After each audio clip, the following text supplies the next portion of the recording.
Hello everyone, welcome to my YouTube channel. आप सभी का स्वागत है हमारे आज के इस वीडियो में। और फ्रेंड्स, आपकी मोस्ट अवेटेड वीडियो जो है आ चुकी है। इस वीडियो में हम डिस्कस करेंगे ग्रुप डी का कट ऑफ कितना रह सकता है। देखो, मैंने अपनी तरफ से पूरा एफर्ट डालने की कोशिश की है। जितना सटीक तरीके से मैं इसको बना सकता था उतना सटीक तरीके से मैंने बनाया है, चीज़ों को एनालाइज़ किया है और बहुत ही अच्छे तरीके से मैं आपको इस वीडियो में समझाने की कोशिश करूँगा कि जो आपका ग्रुप डी का कट ऑफ है वो कहाँ तक जा सकता है। देखो, आप लोगों ने अगर मेरे सारे वीडियोज़ देखे, आप मेरे रेगुलर व्यूअर हैं, तो अक्सर मैं अपनी वीडियोस में बोलता हूं कि जो कट ऑफ है वो पिछली बार से लो ही जाएगा। और उसका यहां पर मैं आपको प्रूफ दिखाऊंगा। लगभग 5 लाख से ज़्यादा स्टूडेंट्स का जो डाटा है उसके आधार पर मैं आपको कैटेगरी वाइज एक सेफ स्कोर या फिर कट ऑफ बताने वाला हूं। देखो, वैसे तो जो कट ऑफ है ना, उसको कोई भी करेक्टली एनालाइज नहीं कर सकता है। मतलब ऐसा कोई भी नहीं है जो ये कह दे कि 65 कट ऑफ रहेगा और वो 65 ही रह जाए। यहाँ पर जोन टू जोन वेरी भी करता है, लेकिन चीज़ों को देखते हुए, उन तथ्यों को एनालाइज करने के बाद उसके आधार पर हम एक प्रेडिक्शन जरूर कर सकते हैं। तो अपनी तरफ से बहुत ही अच्छा प्रेडिक्शन यहाँ पर मैंने निकाला है। वीडियो आप कंप्लीट जरूर देखें, चाहे आप किसी भी जोन से बिलोंग करते हो, आपको बहुत अच्छी जानकारी इस वीडियो में मिलेगी। और अगर वीडियो आपको पसंद आए तो इस वीडियो को लाइक और चैनल को सब्सक्राइब करना ना भूलें। फ्रेंड्स देखो, अक्सर मैं अपने वीडियोस में बोलता हूँ कि जो इस बार कट ऑफ है वो पिछली बार से 1-2 नंबर या फिर 4-5 नंबर कम ही रहेगा। और जैसा कि मैंने आपको बताया, जोन टू जोन ये चीज़ें वेरी भी करते हैं, लेकिन अक्सर मैं ये बोलता हूँ कि सभी जोन में जो पिछली बार का कट ऑफ था उससे लो ही रहेगा। अब मैं तो ये बात बोल ही रहा हूँ, लेकिन कहीं ना कहीं रेलवे भी यही बात बोल रहा है। ये आर्टिकल आप लोग देख सकते हैं, इसमें क्या लिखा है। देश भर में आयोजित की जा रही रेलवे ग्रुप डी की परीक्षा में इस बार कट ऑफ 50% से कम रहने का अनुमान लगाया जा रहा है। बताया जा रहा है कि रेलवे भर्ती बोर्ड 3 साल देरी से परीक्षा करा रहा है, जिसके कारण आधे से ज़्यादा भर्ती परीक्षा छोड़ दे रहे हैं। रेलवे भर्ती बोर्ड के अनुसार, ये लाइन आपको नोट करनी है, रेलवे भर्ती बोर्ड के अनुसार मिली जानकारी के अनुसार अब तक 42% ही परीक्षा में उपस्थिति दर्ज की गई है, जिस कारण कट ऑफ 50% से भी कम जा सकती है। परीक्षा में प्रश्न भी काफ़ी ऊंचे स्तर के पूछे जा रहे हैं। कहीं ना कहीं रेलवे भी इस बात को मान रहा है कि इस बार जो एग्जाम का लेवल है वो थोड़ा कठिन है, जिसके कारण कट ऑफ लो जा सकता है। तो ये एक बहुत ही वैलिड रीज़न है। हालांकि अटेंडेंस से तो हम लोग ये नहीं कह सकते हैं कि कट ऑफ लो रहेगा, लेकिन कहीं ना कहीं जो प्रश्नों की डिफिकल्टी लेवल होता है उसके आधार पर हम कह सकते हैं कि कट ऑफ आपका लो जा सकता है। तो चलिए, ये तो हमने देख लिया कि इस बार जो कट ऑफ है वो लो रहेगा, लेकिन कितना लो रहेगा। देखो, सबसे पहले तो अगर एक लाइन में डिस्क्राइब करें तो सीधा सा है कि पिछली बार से कुछ जोन में 2 नंबर कम, कुछ जोन में 3 नंबर कम, हो सकता है कुछ जोन में ज़्यादा नंबर कम भी आ जाए। उससे ऊपर जाने की उम्मीद नहीं है। अब इस बात को थोड़ा सा प्रूव करने की मैं कोशिश करूँगा, लेकिन फिर से मैं आपको बता दूँ, चीज़ें सिर्फ प्रेडिक्शन के आधार पर ही यहाँ पर देखी जाएंगी। अब देखो, यहाँ पर मैंने 5 दिन पहले पोल किया था। मैंने स्टूडेंट से पूछा था कि कितने मार्क्स आपके बन रहे हैं, तो 39% स्टूडेंट का कहना था कि 55 से 60 के बीच में उनके मार्क्स बन रहे हैं। अब ये 55 से 60 वाले आपके यूआर कैटेगरी के भी हो सकते हैं, ओबीसी, एससी, एसटी, कोई भी हो सकता है। ठीक है, आगे पूरी कहानी समझाता हूँ। 22,000 लोगों ने यहाँ पर वोट किया था। अब एक दूसरा पोल भी मैंने किया था यहाँ पर अपने चैनल पर, उसमें लगभग 6,500 लोगों ने जो है वोट किया था। 60 से 65 के बीच में स्टूडेंट के मार्क्स आ रहे हैं। ये भी स्टूडेंट कोई हो सकते हैं। देखो, एक चीज़ आपको समझनी होगी, जो कम यानी कि जो नंबर आपके हैं ये 60 से 65, इनमें आपका यूआर का स्टूडेंट भी वोट कर सकता है, ओबीसी भी वोट कर सकता है। ठीक है, और दूसरी बात, यहाँ पर जो स्टूडेंट वोट करता है उसके बाद उसके मार्क्स कहीं ना कहीं कम ही बनते हैं। क्योंकि देखो, जब आप भी एग्जाम दे के आते हो, आपको लगता है कि यार मैंने 75 अटैम्प्ट किए हैं, मेरे 2-3 गलत होंगे, लेकिन जब आंसर की आती है ना तो ज़्यादा गलत हो जाते हैं। कहने का मतलब है कि जो यहाँ पर स्टूडेंट वोट कर रहे हैं या जो भी स्टूडेंट यहाँ पर कह रहे हैं, उससे उनके मार्क्स तो कम ही बनेंगे, रो मार्क्स जो है वो कम ही बनेंगे। अब ये तो यहाँ पर हो गए केवल आपके 30,000 के करीब स्टूडेंट। अब थोड़ा सा यहाँ पर चीज़ों को बड़े लेवल पर एनालाइज करने के लिए मैंने एक बहुत ही ट्रस्टेड चैनल, उनके आई थिंक 1 मिलियन सब्सक्राइबर हैं, उनका डाटा यहाँ पर लिया है। देखो, 18 तारीख को आपका फेज़ 1 हुआ था, यानी कि 17 से स्टार्ट हुआ था, 18 को भी फेज़ 1 ही था। वहाँ पर भी 60% लोगों का जो अटैम्प्ट था, यहाँ पर अटैम्प्ट की बात हो रही है, ध्यान देना, 60 से 70 के बीच का अटैम्प्ट था। यानी कि ऑब्वियस सी बात है, ये रो मार्क्स यहाँ पर कहीं ना कहीं कम हो जाएगा।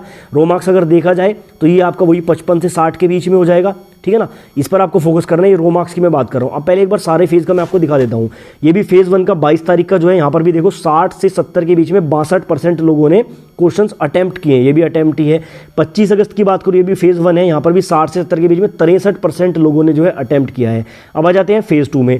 देखो, फेज़ 2 यहाँ पर 26 अगस्त का यहाँ पर बताया गया है, कितना 64%। और वोट भी नीचे देख लेना आप, एक बार मैं आपको स्टार्टिंग से दिखा देता हूँ वोट कितने लोगों ने किया हुआ है। यहाँ पर देखो, 1 लाख लोगों ने यहाँ पर वोट किया हुआ है, इसमें 64,000 लोगों ने वोट किया हुआ है, इसमें 61,000 लोगों ने वोट किया हुआ है। और फेज़ 2 में देखो 46,000 लोगों ने वोट किया है। अब फेज़ 2 का ही देखो 47,000 लोगों ने वोट किया है और 60 से 70 के बीच में 65% स्टूडेंट हैं। फेज़ 2 का यहाँ पर देखते हैं, 1 सितंबर का 16,000 लोगों ने वोट किया है, 60 से 70 के बीच में 66% लोगों ने अटेम्प्ट किए हैं। अब थर्ड फेज़ में आ जाते हैं। थर्ड फेज़ में देखो 1 लाख लोगों ने यहाँ पर वोट किया है, 60 से 70 के बीच में 64% स्टूडेंट अटेम्प्ट कर रहे हैं। उसके बाद देखो यहाँ पर 12 सितंबर, ये भी फेज़ थर्ड आएगा, 67% लोगों ने 60 से 70 के बीच में अटेम्प्ट किए हैं।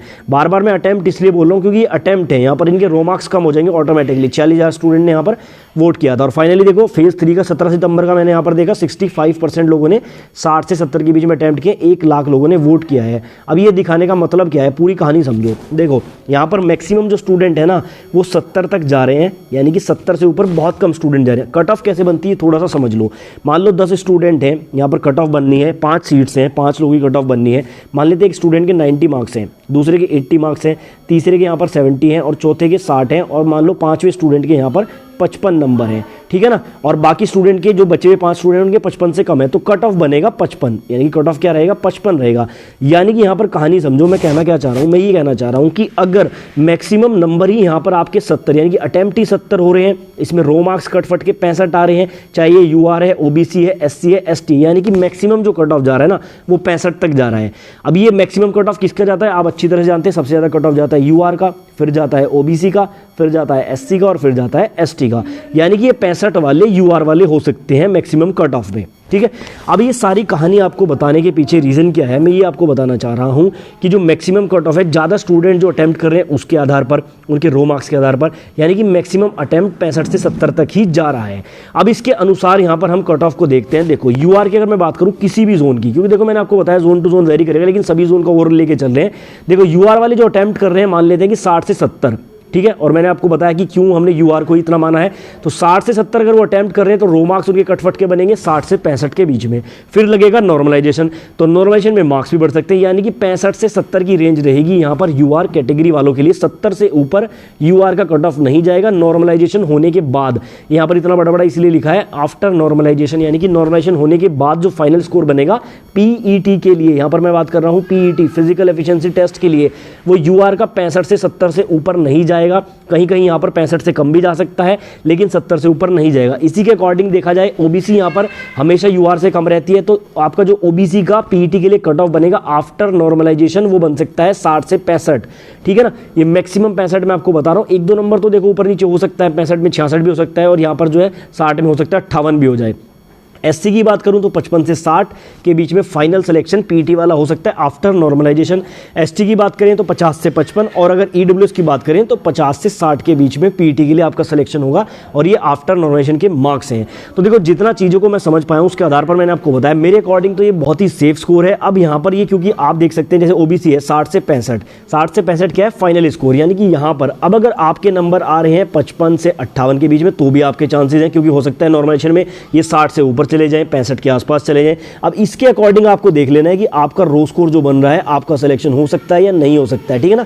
ये मैंने आपको यहाँ पर पूरी कहानी समझा दी है। बाकी अगर फिर भी कोई क्वेरी है, कोई डाउट है तो कमेंट बॉक्स में आप लिख सकते हैं, टेलीग्राम ग्रुप में भी आप जुड़ सकते हैं, डिस्क्रिप्शन में लिंक है। मैंने अपने तरफ से बहुत अच्छा समझाने की कोशिश की है। बाकी देखो कट ऑफ को 100% कोई भी सही नहीं बता सकता है।